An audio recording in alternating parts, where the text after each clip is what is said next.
تو وہ شبہ پیدا کرتے کہ اگر یہ اللہ کی کتاب ہوتی تو اللہ تو بہت بڑا ہے، تو اتنی چھوٹی چھوٹی مثالوں سے اللہ کو کیا کام؟ تو اس کا جواب دیا کہ اللہ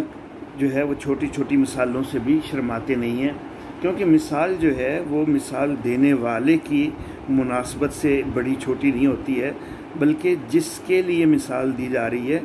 تو اس کی مناسبت سے ہوا کرتی ہے۔ اگر مثال کے طور پر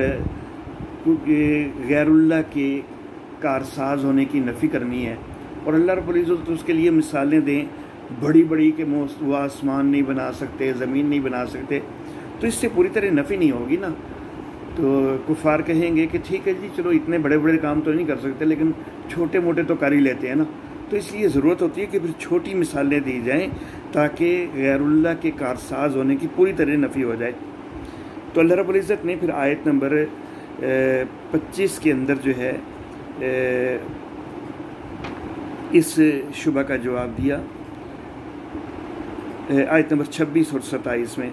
اس سے پہلے آیت نمبر 25 میں اللہ رب العزت نے دعوی توحید کو ماننے والوں کے لیے ایک انعام کا تذکرہ کیا ہے، اور پھر آیت نمبر 26 اور 27 جو ہے اس کے اندر اللہ رب العزت نے ان کے اس شبہ کا جواب دیا کہ اللہ مچھر کی مثال یا اس سے بھی کوئی چھوٹی چیز ہو تو اس کی بھی مثال دینے سے شرماتا نہیں ہے۔ اور پھر اس کے اوپر اللہ رب العزت نے اہل ایمان کا بھی طرز اور رویہ ذکر کیا کہ اس طرح کی مثالوں پر اہل ایمان جو ہیں وہ مطمئن ہوتے ہیں، اور اہل کفر کا بھی رویہ ذکر کیا کہ وہ سیخ پا ہوتے ہیں۔ پھر آیت نمبر 28 اور 29 کے اندر اللہ رب العزت نے مزید عقلی دلیل جو ہے اس کو بیان کیا کہ وہ مردوں سے زندہ کرنے والا ہے، وہ خالق کل شیء ہے، وہ حاکم مطلق ہے۔ تو یہ عقلی دلائل جو ہے وہ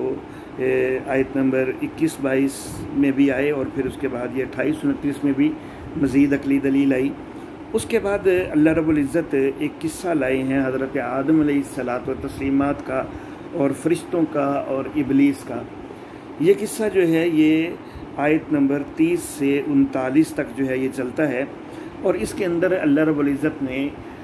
تینوں قسم کی مخلوقات سے علم غیب کی نفی فرمائی ہے۔ حضرت آدم علیہ السلام یعنی انسان کے نمائندہ کے طور پر، تو انسانوں سے علم غیب کی نفی فرمائی کہ سب سے پہلے انسان حضرت آدم علیہ الصلاۃ والتسلیمات کو اگر علم ہوتا کہ پھل کھانے سے مجھے کیا انجام جو ہے اس کا سامنا کرنا پڑے گا تو وہ پھل کبھی نہ کھاتے، اور اگر وہ عالم الغیب ہوتے تو وہ ان سے یہ بھول ہوتی ہی نہ۔ اسی طرح فرشتوں کے علم غیب کی بھی نفی کی کہ فرشتے جو ہیں وہ ایک استفسار کرتے ہیں کہ یا اللہ یہ کیسی مخلوق تو بنائے گا کہ جو زمین میں فساد کریں گے، کیونکہ انہوں نے اندازہ اس کے متعلق کیا تھا۔ تو اللہ رب العزت نے جواب میں فرمایا کہ انی اعلم ما لا تعلمون، میں جانتا ہوں جو تم نہیں جانتے ہو، تو ان کے علم غیب کی بھی نفی فرمائی۔ اسی طرح ابلیس کے علم غیب کی نفی کرتے ہوئے گویا کہ جنات کی مخلوق کی بھی علم غیب کی نفی کر دی کہ اگر ابلیس کو معلوم ہوتا کہ وہ اس طرح راندہ درگاہ ہوگا تو وہ اس طرح کی حرکت نہ کرتا۔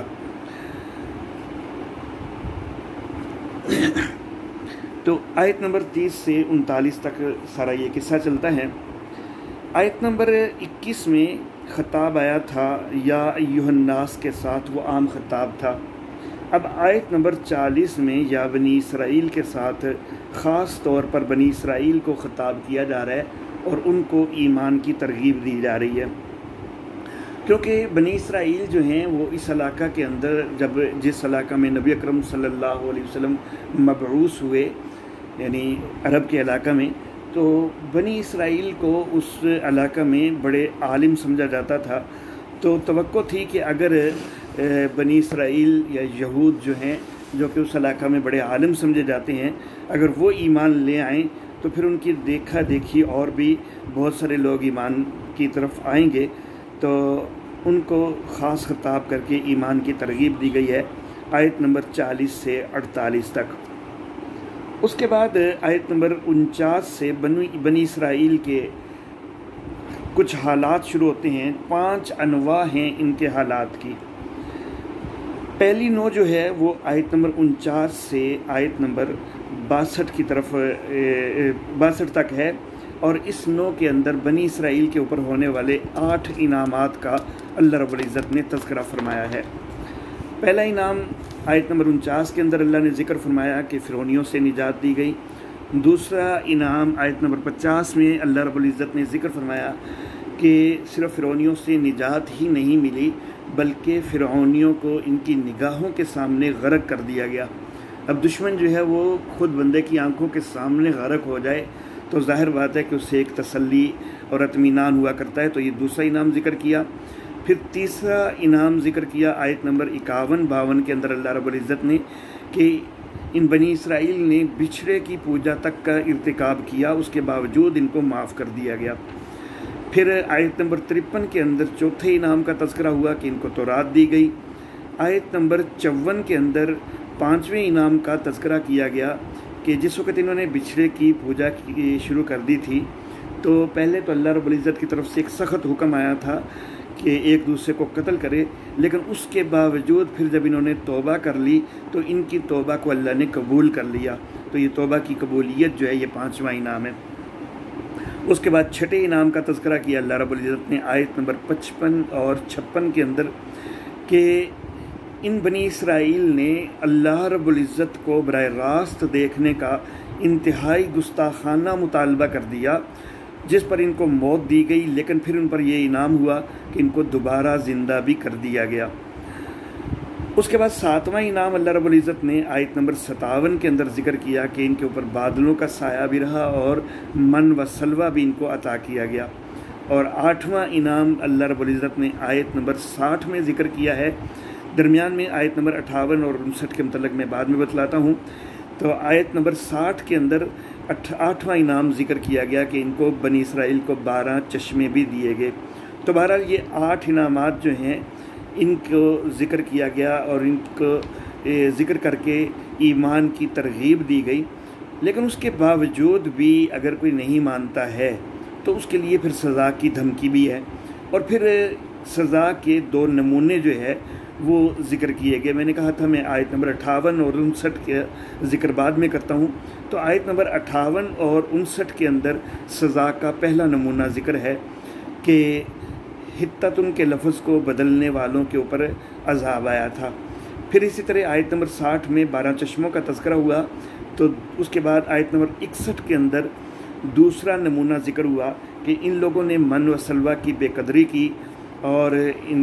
انہوں نے کفر بھی کیا، قتل انبیاء کے بھی مرتکب ہوئے، تو اس کی وجہ سے یہ عذاب کے مستحق بھی بنے۔ تو یہ 8 انعامات جو ہیں ان کا تذکرہ ہوا اس نو میں، اور نہ ماننے کی صورت میں سزا کی دھمکی اور اس کے 2 نمونے ذکر ہوئے، اور پھر اس نو کا تتمہ آتا ہے آیت نمبر 62 میں کہ جو ایمان والے ہیں ان کے لیے تو اللہ رب العزت کی طرف سے کامیابی کا وعدہ ہے۔ تو یہ پہلی نو تھی بنی اسرائیل کے حالات کی۔ اس کے بعد بنی اسرائیل کے حالات کی دوسری نو شروع ہوتی ہے آیت نمبر 63 سے آیت نمبر 82 تک جو ہے یہ دوسری نو ہے۔ آیت نمبر 63-64 میں یہ جو نو ہے اس کے اندر پرانے دور کے یعنی ان کے اسلاف یہود جو ہیں، جو نبی صلی اللہ علیہ وسلم کے دور کے یہودی تھے، ان کے جو اسلاف یہود تھے یعنی پرانے دور کے جو یہودی تھے، ان کی 4 حکم عدولیاں ذکر کی گئی ہیں دوسری نو میں۔ پہلی حکم عدولی جو ہے وہ ذکر کی گئی ہے آیت نمبر 63 اور 64 میں کہ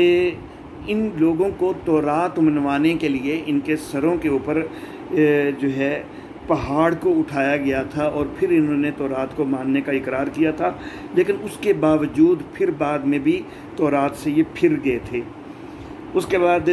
دوسری حکم عدولی ان کی ذکر ہوئی آیت نمبر 65-66 کے اندر کہ سبت کی تعظیم کا ان کو کہا گیا، لیکن انہوں نے سبت کا لحاظ نہ کیا تو اس کے اوپر ان کو بندر بنایا گیا۔ پھر ان کی تیسری حکم عدولی کا تذکرہ کیا گیا آیت نمبر 67 سے آیت نمبر 71 تک۔ تو آیت نمبر 67 سے آیت نمبر 71 تک جو حکم عدولی ذکر کی گئی ہے وہ یہ کہ ان کو گائے ذبح کرنے کا حکم دیا گیا تھا، لیکن انہوں نے لیت لال سے کام لیا تھا اور اس کے اندر تاخیر کرتے جا رہے تھے۔ اسی واقعہ کے حوالہ سے اس سورہ مبارکہ کا نام بھی سورۃ البقرہ ہے۔ کہ جس کے اندر گائے کا واقعہ ذکر ہے، کیونکہ البقرہ جو ہے وہ عربی میں گائے کو کہا جاتا ہے۔ تو بہرحال آیت نمبر 67 سے آیت نمبر 71 تک ان کی اس تیسری حکمت دولی کا تذکرہ ہے اسلاف یہود کی۔ اس کے بعد آیت نمبر 72 سے آیت نمبر 74 تک اسلاف یہود کی چوتھی حکمت دولی کا تذکرہ ہے کہ انہوں نے ایک بندے کو قتل کر لیا، اور پھر قاتل جو ہے وہ اس کا اعتراف کرنے کی بجائے وہ سب ایک دوسرے کے اوپر اس کا الزام رکھ رہے تھے۔ یہاں پر میں ایک بات یہ کرنا چاہوں گا کہ بہت سارے علماء ان تیسری اور چوتھی حکمت دولی کے دو واقعات ہیں، ایک گائے کا ذبح کرنا اور دوسرا قتل نفس والا واقعہ، ان دونوں کو آپس میں ملا دیتے ہیں، اور بہت سارے علماء یہ کہتے ہیں کہ ایک آدمی قتل ہو گیا تھا، اور پھر جو ہے اللہ رب العزت کی طرف سے حکم ہوا کہ جب یہ قاتل پتہ نہیں چل رہا، یہ ایک دوسرے پر الزام لگا رہے ہیں، تو ایک گائے کو ذبح کیا جائے۔ تو گائے کو ذبح کر کے تو اس گائے کا ایک ٹکڑا جو ہے تو وہ اس قاتل کو مارا جائے، وہ اس مقتول کو مارا جائے، تو وہ مقتول زندہ ہو کر اپنے قاتل کا بتلا دے گا۔ تو یہ دونوں واقعات کو ایک بنا دیتے ہیں کہ پہلے قتل نفس ہوا، اور پھر اس پر گائے کو ذبح کرنے کا حکم دیا گیا، اور پھر گائے کا ٹکڑا اس مقتول کو مارنے کا حکم دیا گیا، تو جس سے وہ مقتول زندہ ہو کر اپنے قاتل کا بتا دے۔ لیکن میں یہ عرض کرنا چاہوں گا کہ وہ لوگ بنی اسرائیل، ان کے دلوں کے اندر بچھڑے کی پوجا پہلے ہی بہت بنی ہوئی تھی۔ اب اگر گائے کے ٹکڑے سے مردہ زندہ ہونا شروع ہو جائے تو پھر تو گائے کی بچھڑے کی محبت ان کے دلوں میں اور زیادہ پیوست ہوگی۔ تو اس لیے یہ تعبیر کرنا کہ یہ دونوں چیزیں ایک واقعہ ہے تو یہ مناسب نہیں ہے۔ حضرت مولانا حسین علی رحمہ اللہ رب العزت ان کی قبر پہ کروڑوں رحمتیں نازل فرمائی، تو وہ ان دونوں کو الگ الگ واقعات بناتے ہیں، اور یہی زیادہ مناسب ہے کہ گائے کا معاملہ ایک بالکل الگ معاملہ ہے، اس کا اس دوسرے معاملے سے کوئی تعلق نہیں ہے۔ قتل نفس کا معاملہ ایک الگ ہے۔ اگر یہ ایک ہی معاملہ ہوتا اور قتل نفس پہلے ہوا ہوتا، گائے کو ذبح کرنے کا اس کی وجہ سے حکم دیا گیا ہوتا، تو پھر ذبح بقرہ والا واقعہ، گائے کے ذبح والا واقعہ بعد میں ہوتا اور قتل نفس والا واقعہ پہلے ہوتا۔ لیکن پہلے گائے کے ذبح کا واقعہ ہے آیت نمبر 67 سے 71 تک، اور پھر قتل نفس کا واقعہ ہے آیت نمبر 72 سے 74 تک۔ تو اصل میں قتل نفس میں جو ٹکڑا مارنے کا ذکر ہے تو وہ اسی میت کا میت کے جسم کا ایک حصہ باقی میت کو مارنے کا ذکر ہے، کہ اس کے اپنے ہی جسم کے بعض حصے کو بعد سے مارو تو وہ مردہ زندہ ہو جائے گا، نہ کہ گائے کا ٹکڑا جو ہے وہ مارا جائے۔ تو بہرحال یہ دوسری نوع جو ہے اس کے اندر اسلاف یہود کی 4 حکمت دولیوں کا تذکرہ کیا گیا، اور پھر اس نوع کا تتمہ لایا گیا، اور اس تتمہ کے اندر بنی اسرائیل کی 5 جماعتوں کا تذکرہ کیا گیا ہے۔ آیت نمبر 75 سے آیت نمبر 82 تک یہ تتمہ ہے۔ پہلی جماعت ہیں محرفین، تحریف کرنے والے، تو ان کا تذکرہ ہوا آیت نمبر 75 میں۔ دوسری جماعت ہیں منافقین بنی اسرائیل میں سے، ان کا تذکرہ ہوا آیت نمبر 76 اور 70 میں۔ بنی اسرائیل کی تیسری جماعت ہے ان پڑھ مریدین پر مشتمل، ان کا تذکرہ آیت نمبر 78 میں ہے۔ بنی اسرائیل کی چوتھی جماعت ہے جو دولت مند طبقہ کے جو دولت کے لیے احکام تک کو بدل دیتے ہیں، ان کا تذکرہ ہوا آیت نمبر 79 میں۔ اور ان کی 5ویں جماعت جو ہے وہ خوش فہم قسم کے پیر اور ان کے صاحبزادے ہیں، ان کا تذکرہ ہوا آیت نمبر 80 میں۔ تو ان 5 جماعتوں کا تذکرہ کر کے اس کے بعد پھر کفر اور ایمان کے انجام کا تذکرہ کیا گیا کہ کفر کا کیا انجام ہوتا ہے اور ایمان کا کیا انجام ہوتا ہے، یہ آیت نمبر 81-82 کے اندر تذکرہ کیا گیا۔ تو یہ سارا نوع ثانی کا تتمہ ہے۔ اس کے بعد بنی اسرائیل کے حالات کی نوع ثالث شروع ہوتی ہے، تیسری نوع شروع ہوتی ہے۔ اس تیسری نوع کے اندر یہ نوع جو ہے آیت نمبر 83 سے 86 تک ہے۔ اس نوع کے اندر نبی اکرم صلی اللہ علیہ وسلم کے زمانہ کے یہود کی 2 خباستوں کا تذکرہ کیا گیا ہے۔ پہلی خباست کا تذکرہ یہ کیا گیا ہے آیت نمبر 83 کے اندر کہ تورات کے اندر تم سے عہد لیے گئے، توحید کا عہد لیا گیا، والدین سے اس نے سلوک کا قریبیوں، یتیموں، مسکینوں سے اس نے سلوک کا، لوگوں کے ساتھ نرم گوئی کا، نماز کا، زکوٰۃ کا، لیکن تم اس عہد سے پھر گئے، تم اس عہد کو پورا نہیں کر رہے ہو۔ تو یہ آیت نمبر 83 کے اندر ذکر ہوا۔ آیت نمبر 84 اور آیت نمبر 85 کی ابتدا کے اندر ان کی دوسری خباثت کا تذکرہ کیا گیا کہ تورات کے اندر یہ بھی ایک تم سے عہد لیا گیا کہ باہمی اتفاق رکھنا ہے، خانہ جنگی سے اجتناب کرنا ہے، ایک دوسرے کو قتل نہیں کرنا، ایک دوسرے کو گھروں سے نکالنا نہیں ہے، لیکن تم نے اس عہد کا بھی لحاظ نہیں کیا، تم اس عہد سے بھی پھر گئے۔ تو یہ دو خباثتوں کا تذکرہ ہو گیا، اور پھر اس نوع ثالث کا تتمہ آیا آیت نمبر 85 کے آخر میں اور آیت نمبر 86 میں، اور اس کے تتمہ کے اندر کفار کے لیے عذاب کا ذکر کیا گیا۔ اس کے بعد بنی اسرائیل کے حالات کی چوتھی نوع کا ذکر ہے آیت نمبر 87 اور 88 میں۔ یہ نوع جو ہے اس میں یہ ذکر کیا گیا ہے کہ صرف اسلاف یہود جو تھے انہوں نے صرف حکم عدولیاں ہی نہیں کی، بلکہ اس سے آگے بڑھتے ہوئے وہ تو یہاں تک پہنچے کہ انہوں نے نبیوں کی تکذیب اور حتیٰ کہ نبیوں کے قتل تک کے بھی وہ مرتکب ہوئے۔ تو آیت نمبر 87 میں اس کا تذکرہ ہوا، اور آیت نمبر 88 میں اس چوتھی نوع کا، نوع رابع کا تتمہ آیا کہ تمہارے ان کے کفر کی وجہ سے ان کے دلوں پر لعنت ہے۔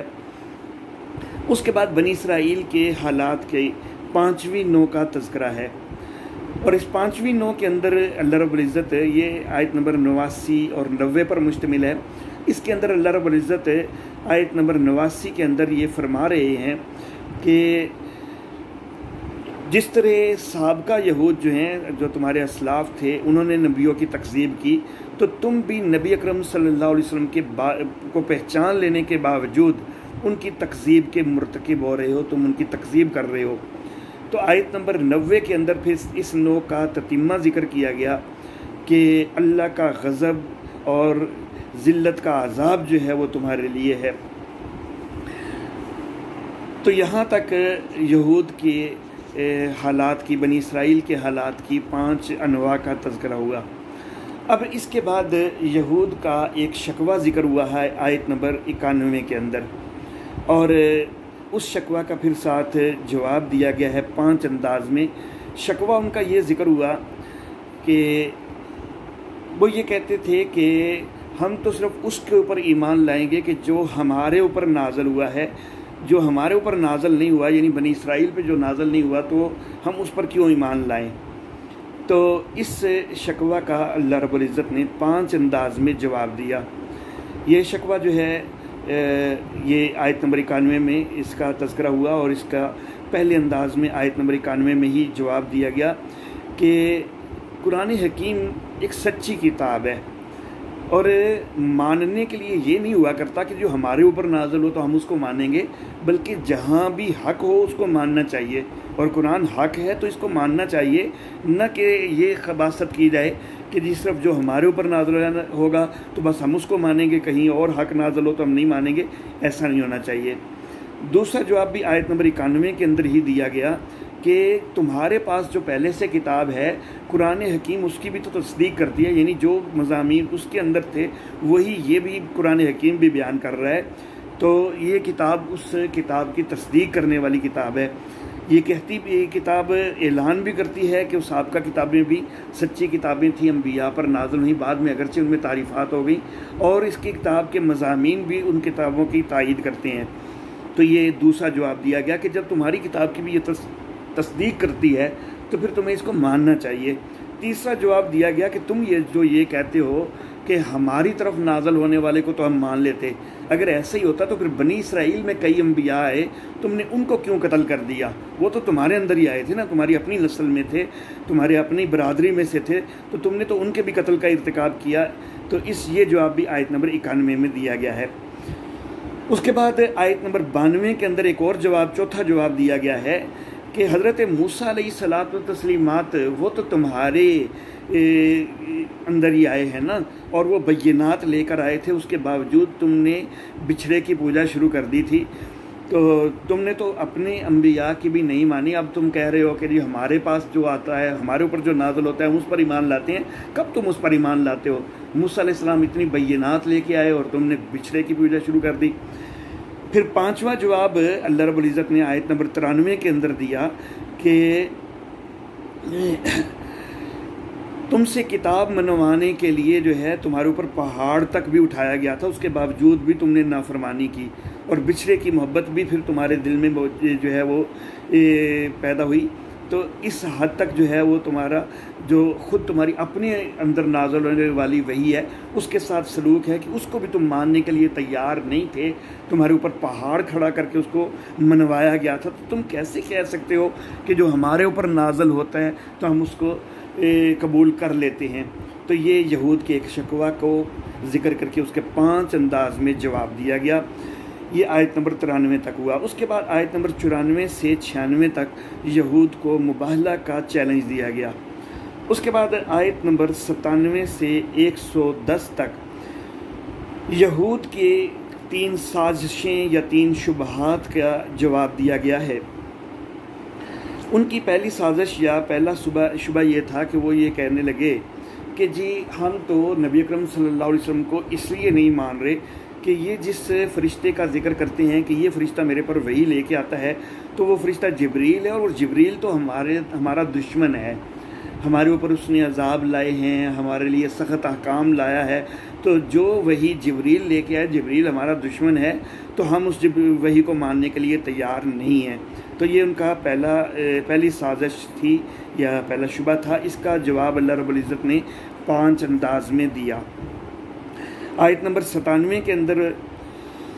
پہلے انداز میں اللہ نے جواب دیا کہ بھائی جبریل قرآن کوئی اپنے پاس سے تھوڑا لے کے آیا ہے، یہ اللہ کے حکم سے اس نے آپ کے دل پر اتارا ہے، نبی اکرم صلی اللہ علیہ وسلم کے دل پر اتارا ہے، تو یہ اللہ کی کتاب ہے، نہ کہ جبریل کی کوئی اپنی کتاب ہے۔ دوسرا جواب بھی آیت نمبر 97 کے اندر ہی لایا گیا کہ یہ کتاب جو جبریل لے کے آیا ہے یہ تمہارے کلام کی بھی تصدیق کرتی ہے نا، تمہاری کتابوں کی بھی تصدیق کرتی ہے، تو پھر اس کو ماننا چاہیے۔ تیسرا جواب یہ دیا کہ یہ کتاب واضح طور پر ہدایت ہے، اس کے مضامین کو دیکھو تو وہ ہدایت ہیں، تو پھر ہدایت ہو تو اس کو تو ماننا چاہیے، نہ کہ یہ بہانہ بنا دینا چاہیے کہ جی جبریل لایا تو ہم نہیں مانیں گے۔ چوتھا جواب اللہ رب العزت نے آیت نمبر 97 کے اندر ہی دیا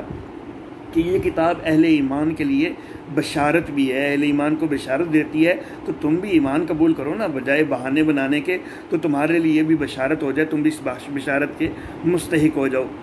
5واں جواب دیا اللہ رب العزت نے آیت نمبر 98 کے اندر کہ تم کہتے ہو کہ جبریل ہمارا دشمن ہے، تو جو بھی اللہ سے دشمنی کا اظہار کرے، اللہ کے نبیوں سے جو دشمنی کا اظہار کرے، فرشتوں سے جو دشمنی کا اظہار کرے، جو اللہ اس کے نبیوں اور فرشتوں کا دشمن بنے تو اللہ اس کا دشمن ہے، تمہیں اس دشمنی والے معاملے سے باز آنا چاہیے۔ جبریل اللہ کا فرشتہ ہے اور جبریل کی لائی ہوئی وحی کو ماننا چاہیے۔ تو آیت نمبر 98 کے اندر یہ جواب دیا گیا، 5واں جواب۔ اس کے بعد آیت نمبر 99 اور آیت نمبر 100 کے اندر جو ہے وہ 2 زجریں کی گئی ہیں۔ ایک یہ زجر کی گئی ہے کہ بھائی نشانیاں آیات تو واضح ہیں، لیکن یہ جو انکار کر رہے ہیں تو یہ صرف ان کا فسق ہے، فسق کی وجہ سے انکار کرتے ہیں، تو یہ زجر آیت نمبر 99 کے اندر آئی۔ اور آیت نمبر 100 کے اندر زجر یہ آئی کہ ان کی فطرت کے اندر ہی عہد شکنی اور جو ہے وہ عہد کو پس پش ڈالنا ہے، ان کی فطرت اور سرشت بن چکا ہوا ہے۔ تو یہ سارا پہلی سازش اور پہلا شبہ کا ذکر تھا۔ اس کے بعد یہود کی دوسری سازش اور دوسرا شبہ یہ تھا، یہ ایمان والوں کو گمراہ کرنے کے لیے جو دوسری سازش کر رہے تھے، تو وہ یہ کہنے لگے کہ دیکھو جی حضرت سلیمان علیہ السلام جو ہیں تو معاذ اللہ ثم معاذ اللہ وہ جادو کرتے تھے، اور جادو تو جو ہوتا ہے تو پھر اس میں تو غیر اللہ کی پکار ہوتی ہے، تو پھر ہمارے تو سلیمان علیہ السلام نبی تھے، تو نبی ہوتے ہوئے بھی غیر اللہ کی پکار وہ کرتے رہے، جادو کرتے رہے، تو پھر ہمارے نزدیک، ہمارے نبیوں کے نزدیک جو ہے وہ تو پھر غیر اللہ کی پکار جائز ہے، تم کیسے کہتے ہو، تم نے یہ کہا کہ قرآن جو ہے وہ تمہاری کتاب کی تصدیق کرتا ہے، تو نہیں، ہماری کتاب جو ہے وہ تو غیر اللہ کی پکار کو جائز کہتی ہے، اور تمہاری یہ کتاب جو ہے یہ غیر اللہ کی کتاب، غیر اللہ کی پکار کی نفی کرتی ہے۔ تو یہ انہوں نے دوسرا شبہ جو ہے وہ ڈالا کہ ہماری کتابوں میں معاذ اللہ غیر اللہ کی پکار کا جواز موجود ہے، تبھی تو حضرت سلیمان علیہ السلام جو ہے وہ جادو کرتے تھے، تو جادو کے اندر تو غیر اللہ کی پکار ہوتی ہے۔ تو اس کا تذکرہ اللہ رب العزت نے کیا اور جواب دیا کہ وہ حضرت سلیمان علیہ السلام کوئی جادو وغیرہ نہیں کرتے تھے، بلکہ شیاطین نے وہ کفر کیا تھا، اور ان شیاطین نے اس کو حضرت سلیمان علیہ السلام کی طرف غلط طور پر منسوب کیا تھا۔ تو آیت نمبر 101 اور 102 میں یہ دوسری سازش اور دوسرے شبہ کا تذکرہ اور اس کا جواب دیا گیا ہے۔ اس کے بعد تیسری سازش اور تیسرے شبہ کا جواب بھی آیت نمبر 102 میں ہی دیا گیا ہے۔ وہ ہاروت اور ماروت کے متعلق ہے کہ ہاروت اور ماروت اللہ کے مقرب فرشتے تھے، اور مقرب فرشتے ہونے کے باوجود وہ لوگوں کو جادو سکھاتے تھے، تو جادو کے اندر تو غیر اللہ کی پکار ہوتی ہے، تو پھر تم کیسے کہہ سکتے ہو کہ غیر اللہ کی پکار جو ہے وہ حرام ہے، منع ہے؟ تو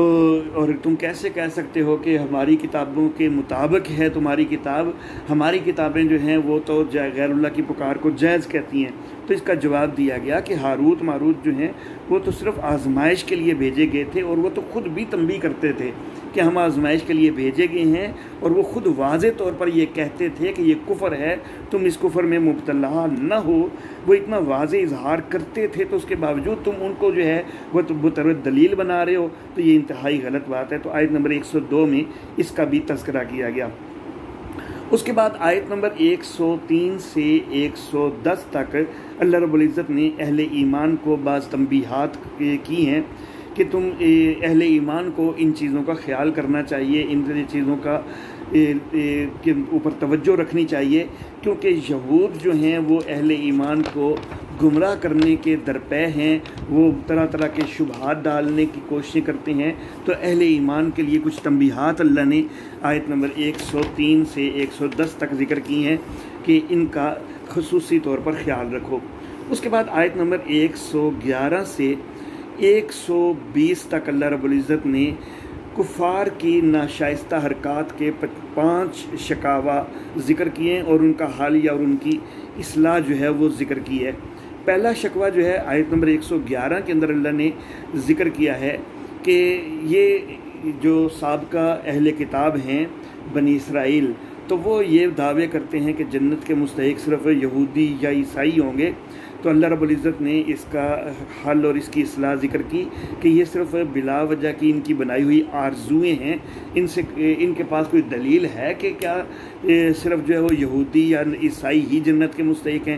اگر ان کے پاس کوئی دلیل ہے تو وہ لائیں نا، تو دلیل تو ہے کوئی نہیں، تو صرف آرزوئیں بنائی ہوئی ہیں۔ تو یہ آیت نمبر 111 کے اندر یہ جواب دیا گیا۔ مزید آیت نمبر 112 کے اندر یہ کہا گیا کہ اصل معاملہ تو یہ ہے کہ جو فرما برداری اختیار کرنے والے ہیں، نیکی اختیار کرنے والے ہیں، ان کے لیے اجر ہوا کرتا ہے۔ یہ کوئی معاملہ نہیں ہے کہ صرف یہودی اور عیسائی جو ہیں یہ جنت میں جائیں گے۔ دوسرے شکوہ کا اللہ نے ذکر کیا آیت نمبر 113 میں کہ یہودی عیسائیوں کو